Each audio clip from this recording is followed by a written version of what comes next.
Not every storm is made of thunder and rain. Some storms howl quietly, through forgotten places, through broken fences, through the eyes of those left behind. This story begins not in comfort, but in chaos. Not with a hero, but with a dog tied to a rusted container in the middle of nowhere.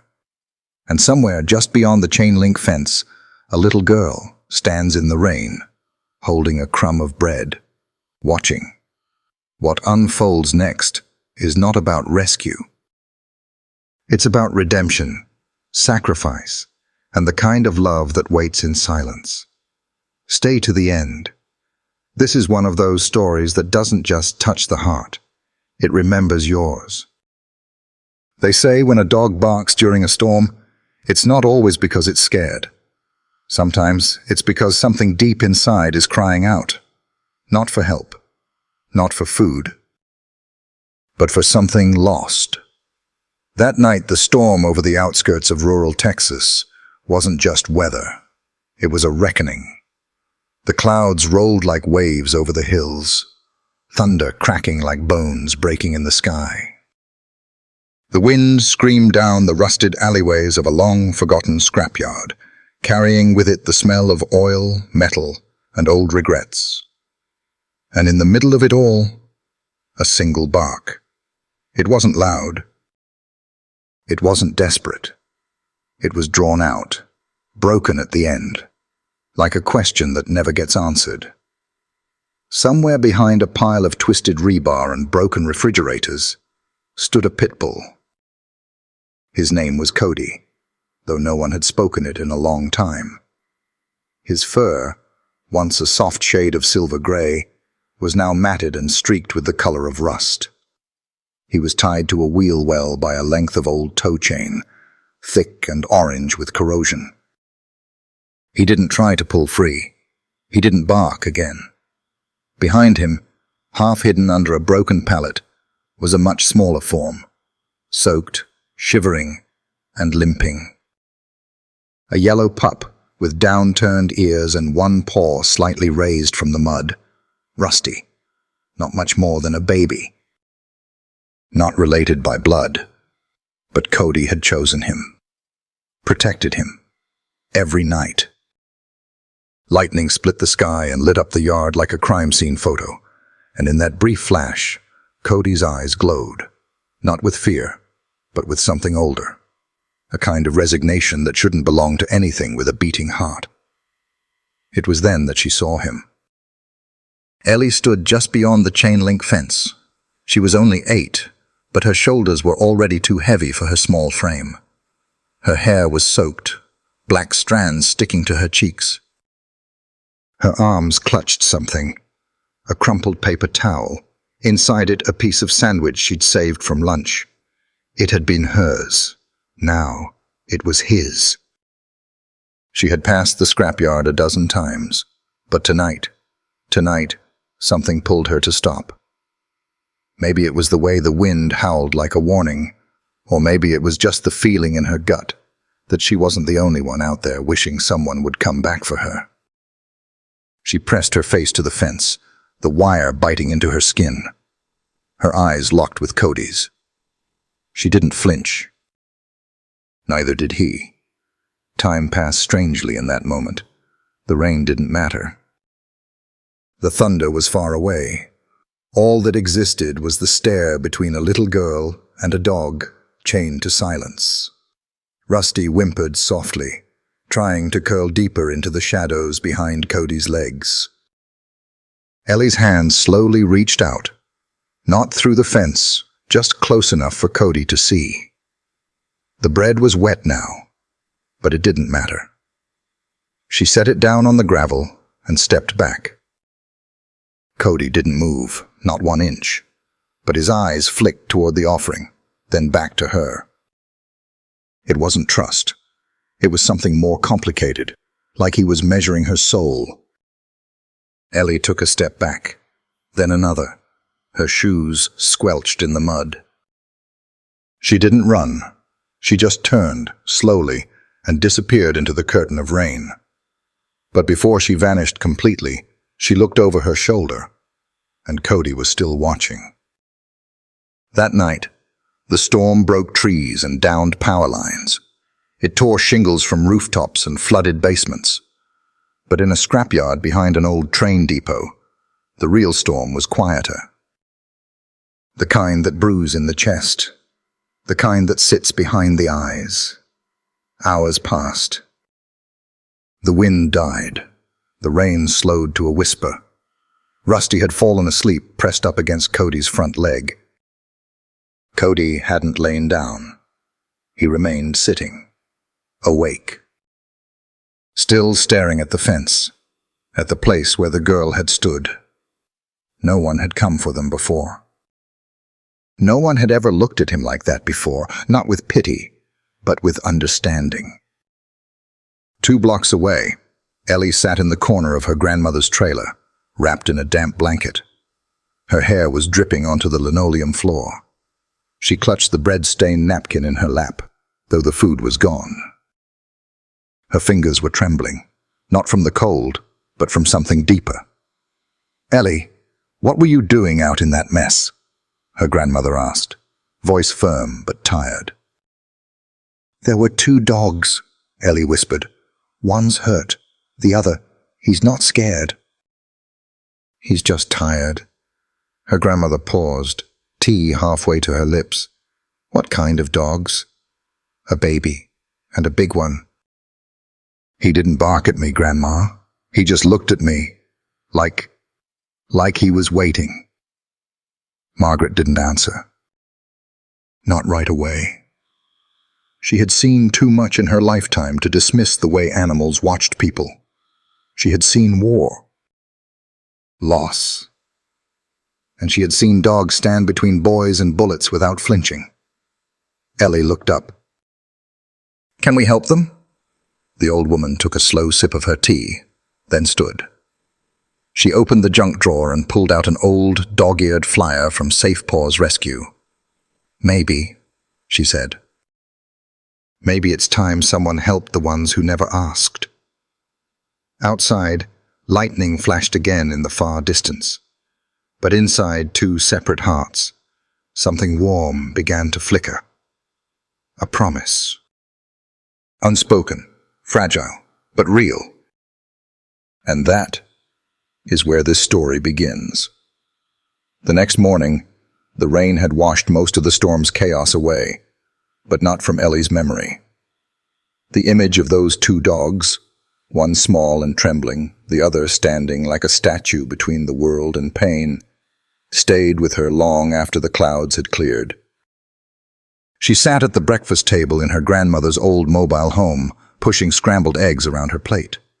The scent of coffee and bacon filled the tiny kitchen, but Ellie wasn't hungry. She kept replaying Cody's eyes in her mind.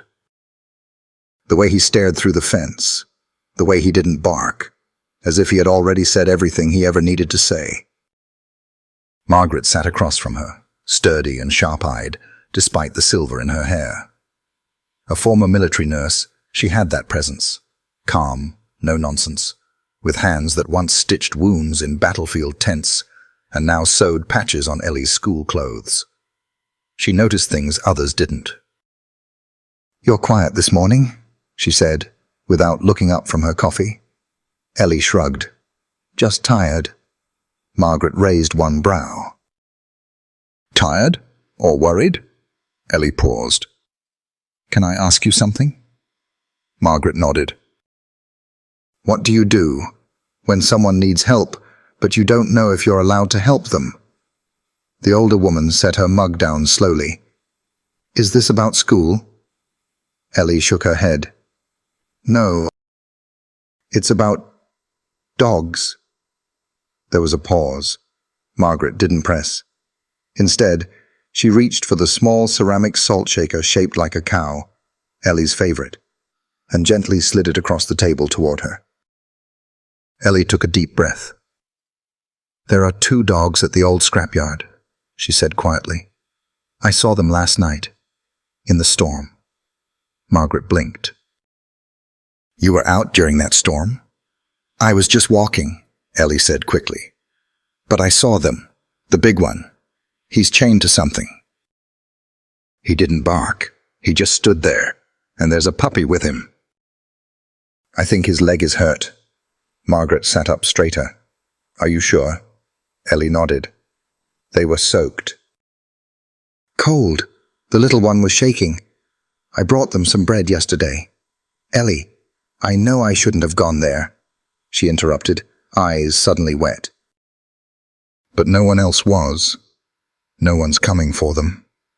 Margaret's gaze softened. She reached across the table and placed her hand over Ellie's.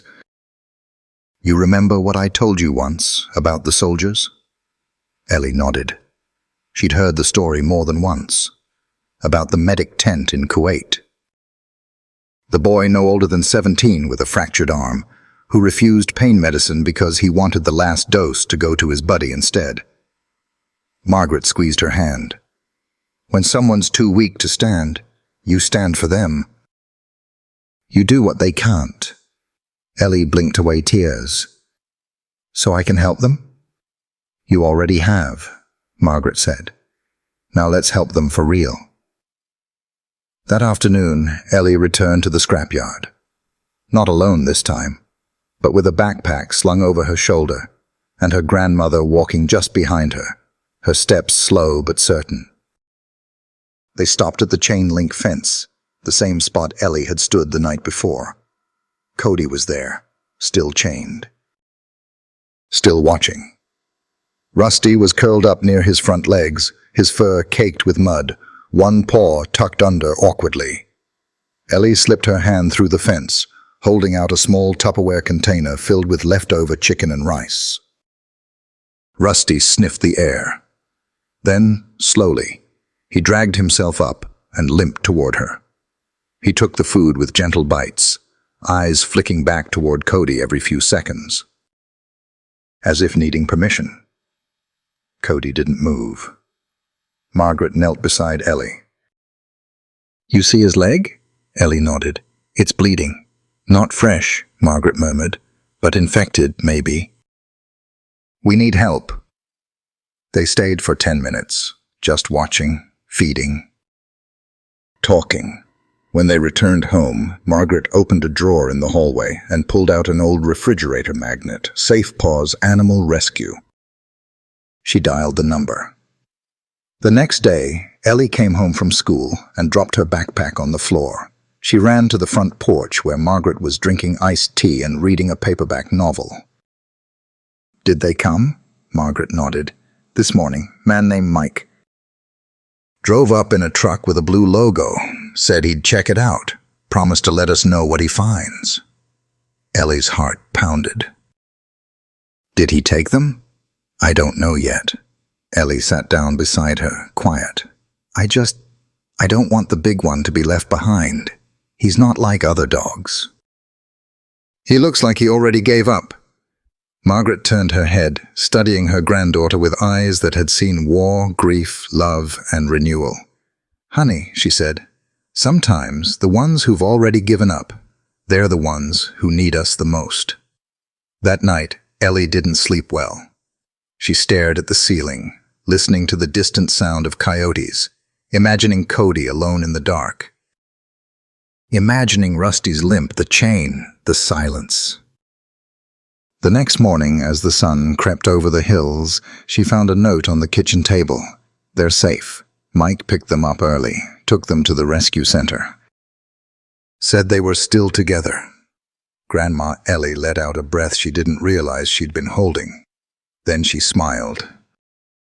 A small one, but it was real, because promises, even quiet ones, whispered in a scrapyard or made over kitchen tables, are still promises, and this one had just begun.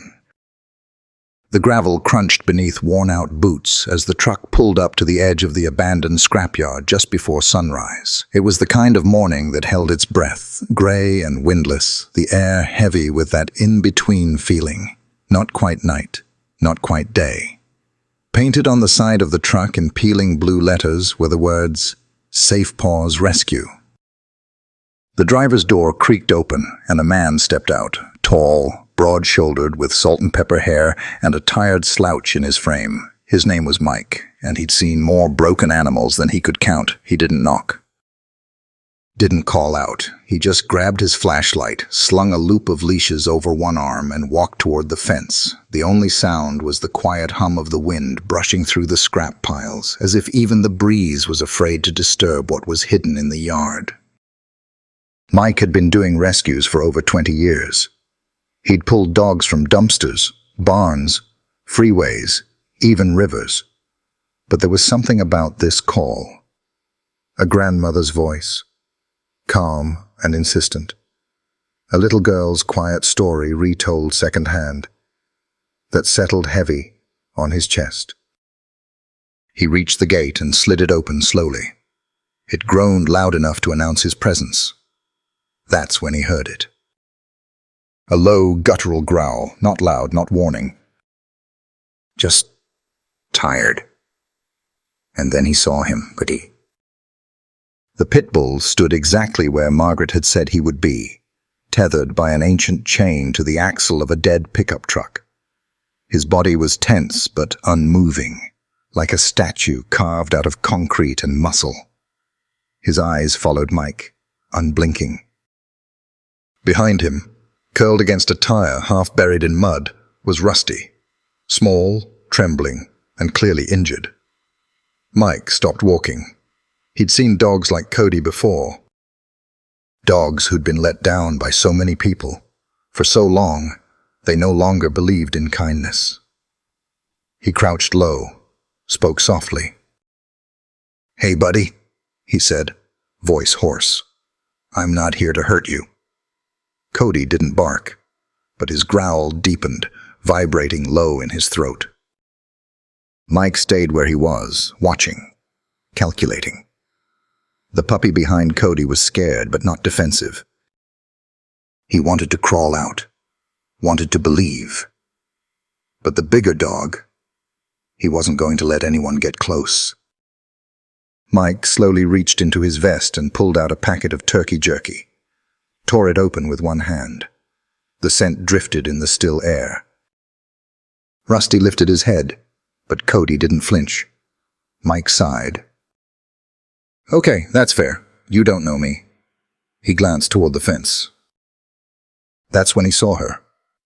Ellie had followed him. Quiet as a shadow, she stood just outside the fence again, fingers clutching the wire. She wasn't crying, but her eyes were glassy, shining in the pale morning light. Mike didn't call her over. He didn't have to. She walked on her own, came to the edge of the yard, and stood just a few feet from Cody. "Hi, Cody," she whispered, voice soft as wind. "I'm back." The change was instant. Subtle. Cody's body relaxed, not completely, but enough for the growl to stop. His head tilted slightly toward the girl. His eyes didn't leave her face. Mike watched in awe. "Is that his name?" he asked quietly. Ellie nodded. "I think so. He never told me it wasn't." Mike chuckled under his breath. "Fair enough." He motioned gently. "Think you could help me? Just stay there, sweetheart." "Talk to him." Ellie knelt at the edge of the fence, placing her small hand gently against the chain links. "It's okay, Cody. He's a good man. He wants to help you and Rusty. You don't have to protect him now. You did great." "You were brave." Cody blinked. Rusty whimpered softly behind him. Mike took a slow, measured step forward. Then another. He crouched again, holding out a leash like it was made of glass. He didn't reach for Cody. Just waited. After a long moment, Cody shifted, not away. Forward. One step. Mike didn't breathe.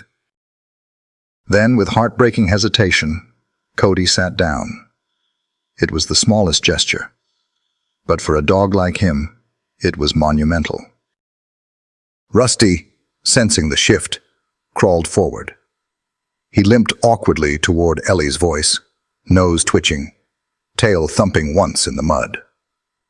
Mike reached out gently and looped the leash over Rusty first. The puppy didn't resist, just leaned into the touch like he hadn't felt a gentle hand in weeks. Cody watched every movement but didn't interfere. Mike spoke again. "You ready, big guy?" No bark, no growl. But Cody didn't back away. Mike reached forward, slow and steady, slipped the loop over his head. Still, no resistance. It was done, not with force, not with tricks, but with patience and a little girl's voice. As Mike stood, both leashes in hand, Ellie pressed her cheek to the fence. "Will they stay together?" she asked. Mike looked at her, eyes softer than she expected. "I promise." He turned toward the truck. Rusty limped beside him. Cody walked close, his gait slow but sure. As they reached the open crate, Cody paused. Looked back, at the fence, at the girl, at the only human he'd allowed near his broken heart. Ellie waved.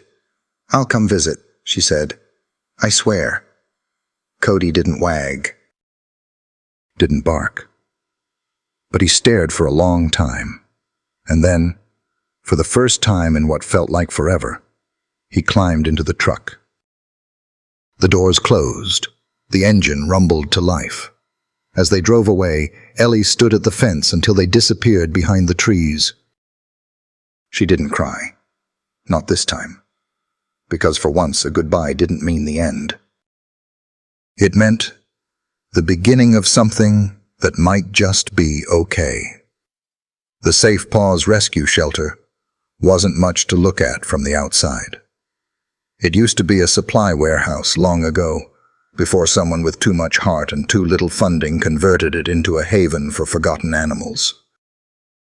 The paint was peeling, the parking lot was cracked with weeds pushing through the concrete, and a flickering porch light gave it the feel of something halfway between a hospital and a ghost story.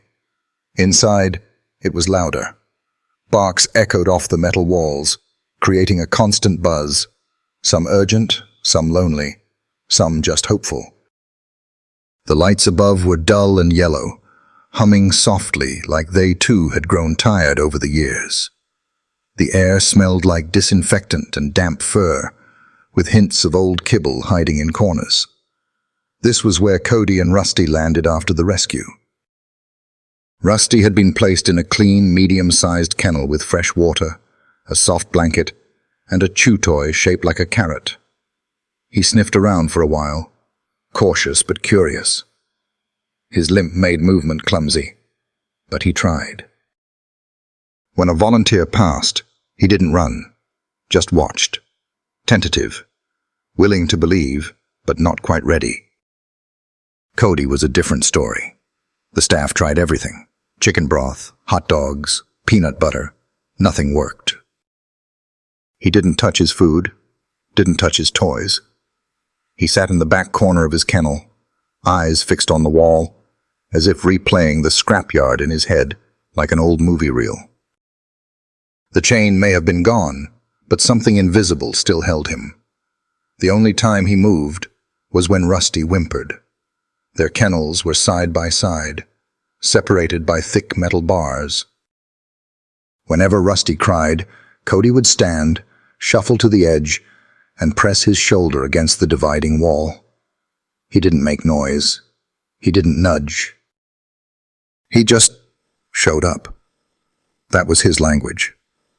Mike had been the one to place them there, and even he felt uneasy every time he walked by Cody's kennel. "He's not aggressive," he told the volunteers. "He's just vacant." They nicknamed them the Brothers of the Yard, not just because of where they'd come from, but because they seemed to operate as one. Cody wouldn't blink unless Rusty made a sound. Rusty wouldn't eat unless Cody was calm. It was a strange bond, quiet, understated, but ironclad. On the third day, Ellie arrived. She walked into the shelter wearing her school uniform, carrying a small pink backpack.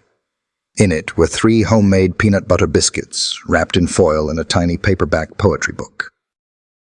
She had insisted on coming. Margaret had driven her, waiting patiently in the car with the engine off, and a flask of coffee in hand. The moment Ellie entered the kennel corridor, Rusty lifted his head.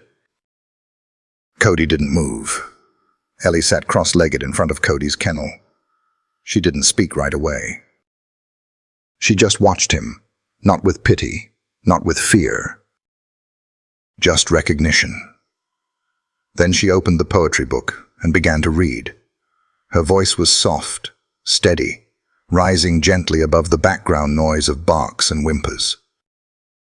The poem was about stars and silence, about being lost and found, about staying still until someone noticed you were there. Rusty pressed his nose against the bars, tail thumping. Cody didn't move. Ellie smiled. She reached into her bag and pulled out one biscuit. She slipped it through the kennel slot and sat back. Still, Cody didn't move. But he blinked. That was something. Every Saturday after that, Ellie came back. Sometimes she read poems, sometimes she sang, other times she just talked about school, about a test she hated, a new girl who stole her seat, a boy who threw crayons but apologized afterward. She told Cody everything she wished someone would ask her about. The volunteers noticed something strange. Every time Ellie spoke, the rest of the shelter quieted just a little, as if the dogs knew a different kind of sound had entered the room. Still, Cody didn't wag, didn't bark. But he listened. Rusty, on the other hand, had become a small storm of progress. His leg had been bandaged, and while it still slowed him down, he now trotted clumsily from corner to corner. He played with his carrot toy. He rolled on his back. When volunteers reached into his kennel, he licked their fingers. But always, he circled back to Cody, pressing his nose through the dividing bars, lying against the edge like a shadow that refused to drift too far. The staff tried separating them once. Cody refused to eat for 2 days. So they were kept together, not in the same kennel, but close enough to breathe the same air, close enough to feel one another's heartbeat through the silence. Ellie became a fixture, the girl with the poems, the girl the dogs waited for. Mike watched from the office window sometimes, his arms crossed, his face unreadable. "She's doing more than we ever could," he said one day. "I don't know what it is, but that dog only sees her." And it was true. When Ellie approached, Cody's eyes would track her. He wouldn't stand, wouldn't wag. But his gaze softened, as if for those few minutes he remembered what it felt like to be seen. The other adopters who came through never looked at Cody. He was too big, too serious, too old. They didn't see the brother, the protector, the soul waiting behind silence. But Ellie did. And for now, that was enough. In a shelter full of dogs barking for attention, Cody stayed silent. But his eyes told a different story. And maybe, just maybe, someone was finally listening. Walter lived alone on the edge of a hill that overlooked the town of Maple Hollow. His house, a modest one-story cabin built from thick pine beams and stone, sat quiet amid the wind-whipped grass. The porch creaked when no one walked on it, and the trees nearby whispered at night like old friends refusing to fall asleep. Walter had once filled this house with the sound of boots, radio static, and low chuckles meant for someone who couldn't talk back. Jasper, his dog. Jasper had been his companion for over a decade. A golden retriever with sharp ears and a soft heart, Jasper had followed Walter through everything. The long nights after his discharge from the military, the dark mornings when the world felt too loud, even the ache of learning to live with silence. Jasper had died 3 winters ago, quietly, without warning. In the same corner of the porch, where the two of them used to sit and watch the sunset. Since then, Walter didn't sit there anymore. He didn't laugh. Didn't talk much, even to himself. He drank his coffee black, folded his laundry with military precision, and kept Jasper's collar on the mantel, beside a photo of the two of them taken the day they'd come home. He thought that was the end of it. His time with dogs, with company, with feeling anything that moved. And then came the letter. It was tucked inside his mailbox, wedged between a seed catalogue and a water bill. The envelope was plain, addressed in tight handwriting that Walter recognized instantly. Margaret. He hadn't seen her in person in over a year. They'd once served in the same overseas hospital a lifetime ago. She'd come back with a limp and more steel in her spine than anyone he'd ever met. Walter respected her in the way soldiers respect other soldiers, silently, permanently. He opened the letter slowly, as if it might break in his hands. Walter, I know you're not looking to start again. I know it still hurts. But there's a dog here at Safe Paws that carries the same eyes Jasper did. Not just sorrow, but purpose. He won't let anyone touch him, except a little boy. Except his brother. And somehow I thought of you. Come if you can. If not, I understand. Margaret. He read it 3 times before folding it, placing it in his shirt pocket like a badge.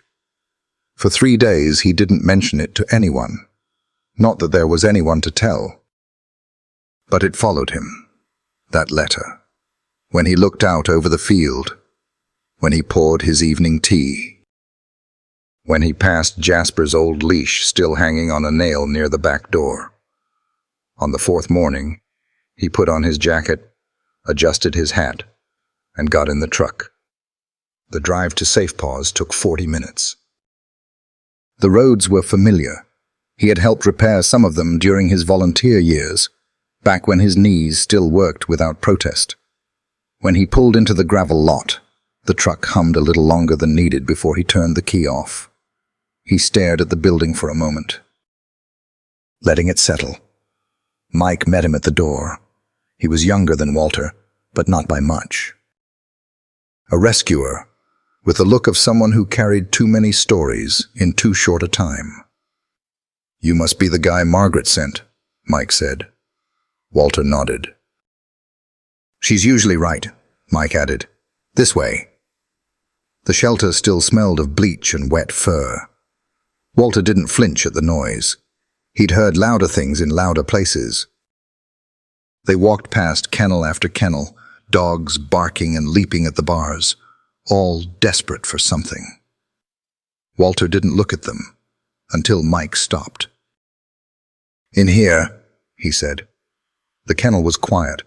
Rusty, the younger one, was curled up near the bars, head resting on his paws, eyes half closed. He looked up when they arrived, ears flicking, and let out a small, questioning sound.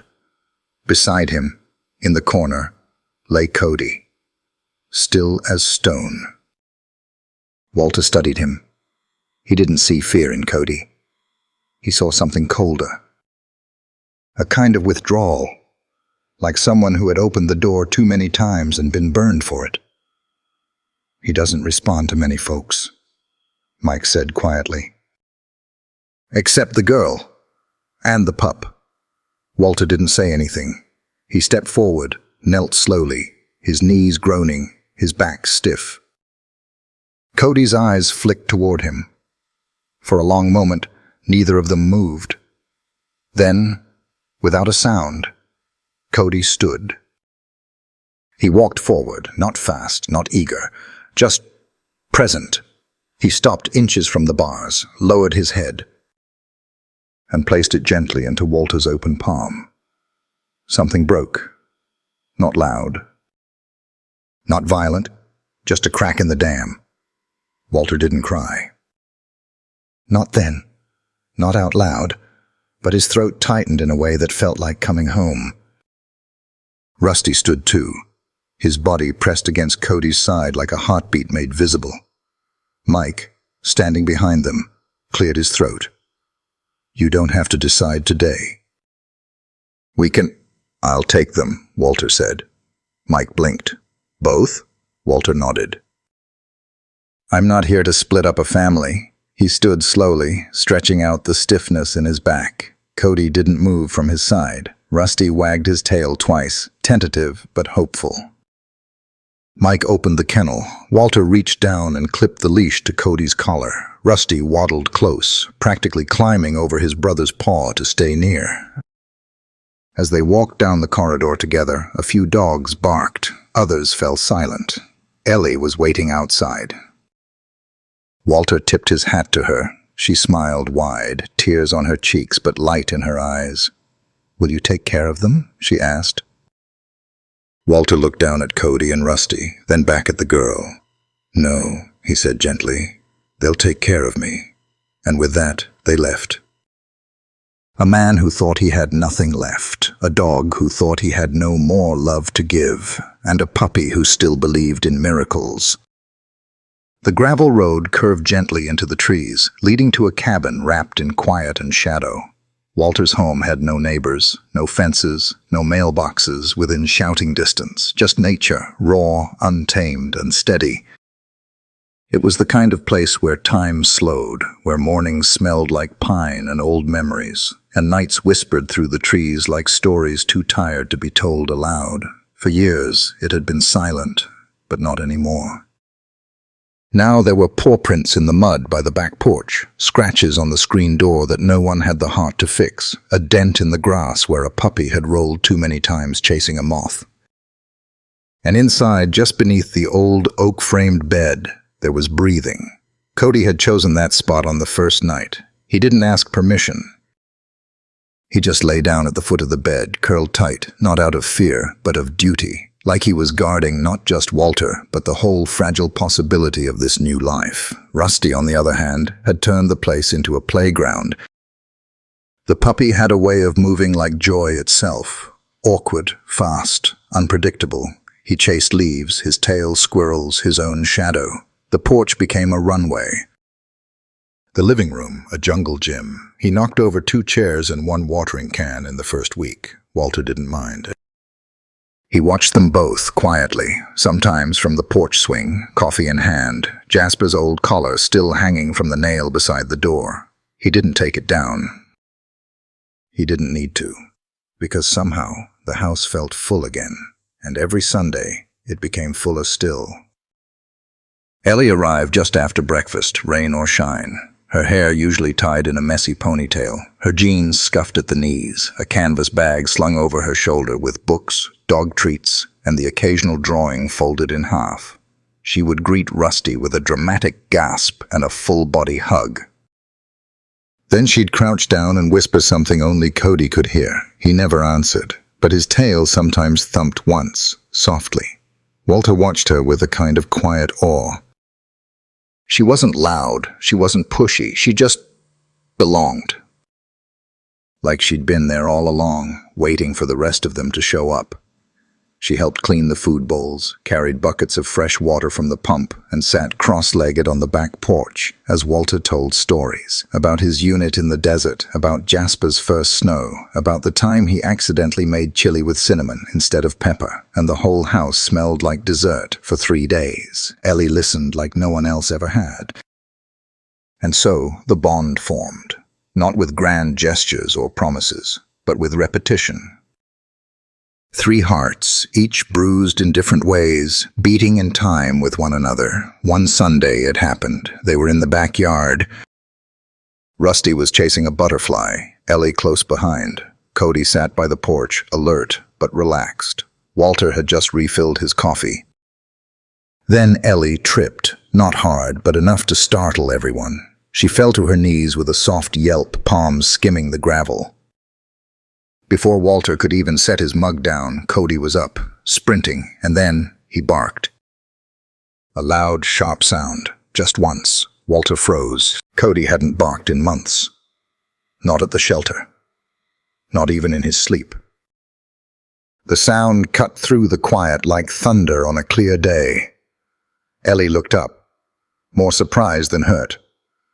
Cody reached her side and nudged her with his nose, circling once, then settling beside her as if to say, "I'm here." I saw. Walter stood on the porch, one hand over his chest, not in fear, but in disbelief. That bark, that one bark, carried more than concern. It carried life, willingness, love. Later that night, long after Ellie had gone home, Walter sat at his kitchen table. A candle flickered beside a leather-bound notebook he hadn't opened in years. He wrote, April 12th. Cody barked today, not at a stranger, not in defense. It was for her, for Ellie, for the world he never thought he'd trust again. Rusty curls up in my boots now, chews the laces like they're licorice. I pretend to mind. I don't. This place. It breathes differently. The shadows don't weigh the same. Maybe I rescued them. But I know, without a doubt, they rescued me first. From silence. From the nights Jasper used to fill. From dreams I stopped telling anyone about. He paused, then added, from being forgotten. Outside, Cody was curled up on the porch. Rusty was sleeping in a pile of blankets Ellie had brought the week before. One of them had a badly drawn heart stitched in the corner. It said, "Love lives here in crooked letters." Walter closed the notebook. The wind rustled the trees. An owl hooted from somewhere deep in the woods. And inside the cabin, an old man felt younger than he had in years. Not because time had turned backward, but because love had chosen to move forward. He turned off the light. And for the first time in what felt like forever, he fell asleep with a smile. The sky that day had been strange. A thick, heavy stillness settled over the hills, the kind that made birds disappear and wind hold its breath. The clouds gathered too quickly, folding into one another like bruises in the sky. Walter had seen storms before, more than he could count. But something about this one didn't sit right. Rusty felt it first. He paced the living room, tail tucked, nose twitching as he sniffed the air again and again. Cody, always calm, followed Rusty's movement with quiet eyes, rising slowly when the pup's whines turned into sharp little barks of confusion. By the time the first thunder cracked across the ridge, Walter had already filled 2 thermoses, stashed extra blankets near the couch, and lit the old kerosene lamp on the kitchen counter. He stood at the window, jaw tight, as lightning licked the horizon like angry tongues of light. Then the wind came, hard. Sudden, ruthless. The porch swing lifted clean off its hook and slammed against the railing.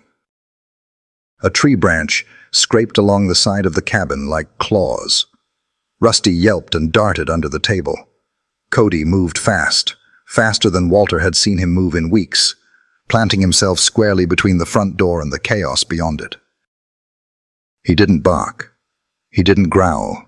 He just stood, chest forward, eyes fixed, like he had all those months ago in the scrapyard, shielding a trembling little body from a world that didn't care if it broke you. Then the roof groaned. It started as a low creak, then split open with a wrenching crack as a piece of the old wooden beam gave way under the pressure. Rain poured in, fast and angry. The living room flooded within minutes. Walter didn't hesitate. He scooped Rusty into his arms, pressing the puppy against his chest. "Come on!" he shouted over the storm, his voice barely audible above the roar. "Let's move!" Cody stayed close, his body brushing Walter's leg with every step, his paws slipping on the wet floor but never falling behind. They pushed through the back door as it flung open, nearly torn from its hinges. Outside it was worse. Sheets of rain blurred the world into a painting smeared with gray and black. Walter's hat flew off into the trees. His coat flapped like sails as he trudged through the mud, Rusty clinging to him, Cody growling low, not in fear, but in warning. Against the thunder, against the dark. There was only one place to go. Ellie. Her house was 3 driveways down the gravel road, but in that storm, it felt like miles. Walter leaned forward, knees burning, boots slapping through puddles. Cody ran beside him like a shadow forged in fire. By the time they reached Margaret's front steps, Ellie had already thrown the door open. "Come in," she cried. They stumbled through the threshold, soaked, shivering, hearts pounding like drums in a parade of panic. Ellie shut the door behind them and locked it. Inside, it was warm. A fire crackled in the stone hearth. The smell of soup lingered in the air, but no one spoke of dinner. Walter collapsed into a chair, Rusty still wrapped in his arms. Cody shook off beside them, water spraying across the floor like glitter. Ellie knelt. She touched Rusty's head gently, brushing the wet fur from his eyes. Then she turned to Cody, brave, silent Cody, and laid her hand on his back. "You're safe now," she whispered. "All of you. It's okay." For the first time in weeks, Cody leaned into her touch, not as a soldier, not as a protector, but as someone who needed to believe her. That night, the storm screamed outside. But inside, they slept, all of them, together, on old blankets spread across the living room floor. Walter on one side, Ellie on the other, and the 2 dogs nestled between them, warm and breathing in time with the rhythm of a shared survival. In the early light of morning, the storm was gone. The world looked like it had been rinsed clean. Trees leaned sideways, puddles glittered across the dirt path, and the sky stretched wide and blue like an apology. Walter stepped onto the porch with a mug of fresh coffee. Cody was already lying at the top step, eyes half closed, soaking in the sun like it might disappear. Rusty darted through the yard, barking at a butterfly, tail wagging like a flag of victory. Ellie sat on the porch swing, hugging her knees to her chest, smiling in that quiet way she always did. Walter looked at them all, the girl, the dogs, the sunrise pushing golden through the trees, and felt something click into place, like a key long buried in his chest had finally found the right lock. He went inside, pulled out his notebook, and wrote, "Family doesn't always come from blood. Sometimes it comes from what you survive together. Sometimes it's the child who believes when you can't, the dog who shields you even when he's broken. The storm that tries to take everything and fails." He paused, staring at the page, then underlined the final sentence twice. "And sometimes, all you need is to make it through one more storm, together." He set the pen down, walked back outside, and joined them on the porch. The air still smelled of rain, but in his chest, it smelled like home. As the sun broke through the clouds, 3 souls stood stronger, not because life got easier, but because they had chosen to face it together. Cody, Rusty, and Walter didn't just survive a storm, they became each other's shelter. As Ellie once whispered, "Everything's okay when we don't walk away." This story isn't just touching, it's a reminder. Sometimes the most powerful family is the one we build with kindness. If this tale moved you, please leave a comment, subscribe, and share this video. Help us reach 1,000 subscribers, not for numbers, but to keep stories like this alive. Because as the old saying goes, the greatness of a nation can be judged by how it treats its animals. Thank you for being here.